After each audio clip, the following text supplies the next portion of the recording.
In the heart of the American South, where folklore is woven into the very fabric of the land, we celebrate the tale of Mose, the man who raced a river.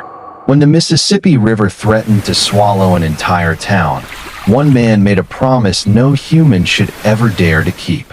Without further ado, here is the mythic tale of strength, endurance, and a race against nature itself. A story that asks whether the human spirit can truly defy the unstoppable.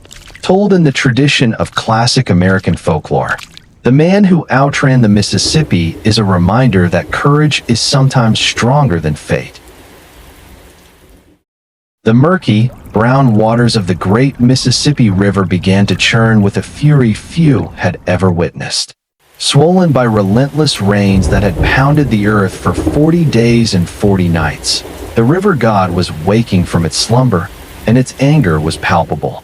Down in the humble town of Cairo, nestled precariously at the confluence of the Ohio and Mississippi rivers, the folks watched with growing dread as the water line crept higher and higher, swallowing the docks and threatening the very foundations of their homes. Panic began to set in, a cold, creeping fear that whispered of a watery grave for their beloved town. The levees, their only defense, groaned under the immense pressure, and small trickles of water began to seeping through, revealing what is about to happen. It was in this atmosphere of despair that a man named Mose stepped forward. Mose was not a man of great stature or wealth. He was a riverman, born and bred by the Mississippi's currents.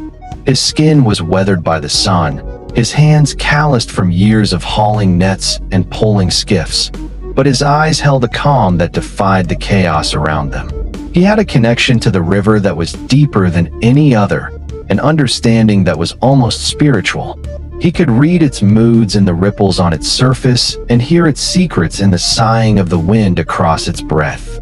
He saw the terror in his neighbors' faces, the way they clutched their children close and looked to the heavens for a miracle that seemed unlikely to arrive. Stepping onto a crate in the middle of the town square, Moses' voice, though not loud, carried a weight that silenced the panicked whispers. "The river is angry," he declared, his gaze sweeping over the crowd. "It wants to claim what it believes is its own. But this town, this is our home. I've spent my life on that water, and I know its heart. It's fast, but a man's will can be faster." He then made a proclamation so audacious, so utterly unbelievable, that a stunned silence fell over the gathered townsfolk. "I will outrun it," he said, his voice ringing with unshakable conviction. "I will run the levee from here to the northern bend, faster than the floodwaters can rise and break through. I will beat the river." Laughter, sharp and incredulous, broke the silence. To outrun the Mississippi? The very idea was madness. The river was a force of nature, an untamable beast. A man was just flesh and bone. But as they looked into Moses' eyes, they saw not insanity, but a blazing fire of determination. It was a promise born not of arrogance, but of a deep, abiding love for his community and a profound, almost reckless, faith in the power of the human spirit. In that moment, against all reason, a flicker of hope was ignited in the hearts of the people of Cairo. They had nothing else to lose, and so they placed their faith in the man who dared to challenge a god. As the first rays of a gray, waterlogged dawn broke over the horizon, Mose stood at the southern edge of the town's levee. He wore nothing but a pair of tattered trousers, his bare feet planted firmly on the damp earth. The river beside him was a monstrous, churning entity, its roar a constant, deafening threat.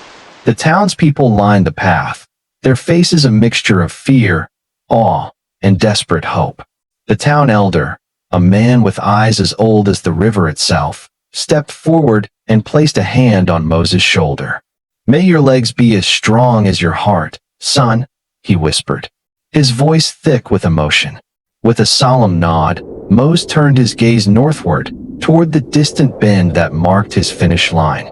The signal was given, a single, sharp crack of a hunting rifle that was immediately swallowed by the river's roar. Mose exploded from his starting position, He didn't just run, he flowed. His stride was long and powerful, eating up the muddy ground with an astonishing grace. It was as if the years spent battling the river's currents had infused his very muscles with its relentless energy. He moved with a rhythm that seemed to match the frantic heartbeat of the earth itself, his feet barely seeming to touch the ground as he flew along the narrow crest of the levee. The river, as if accepting the challenge, surged with renewed fury. It clawed at the earthen walls, sending sprays of muddy water arcing over Moses' head, drenching him, trying to pull him down into its cold embrace. The levee beneath his feet grew slick and treacherous, the mud trying to suck him in with every step. But Mose was undeterred. He was a part of this landscape, a creature of the riverbanks, and he knew how to read the terrain. He leaped over washouts, his body a blur of motion against the gray sky, and dodged falling clumps of earth loosened by the water's assault. He ran on, fueled by the images in his mind, the faces of his neighbors, the small children who looked at him as a savior, the homes and lives that depended on his impossible race. This was more than a physical test. It was an act of pure will, a battle of one man's spirit against the raw, indifferent power of nature. The wind tore at him, the rain lashed his face, and his lungs burned with the effort, but he did not falter. He was no longer just a man. He was an idea, a living embodiment of courage. The people of Cairo watched, their cheers and prayers a chorus that pushed him onward, their collective hope a wind at his back. As the miles wore on, Moses' body began to protest. His muscles screamed in agony, his vision blurred with sweat and exhaustion, and a fire blazed in his chest with every ragged breath he took. The Mississippi, relentless and tireless, seemed to gain on him. He could feel its cold breath on his heels, hear its mocking roar growing louder, feel the very ground tremble as it threatened to give way. The northern bend, his goal, seemed to recede with every step he took, a cruel mirage in the misty distance. Doubt, a cold and insidious serpent, began to coil in his mind. Was this a fool's errand? Had his pride doomed them all?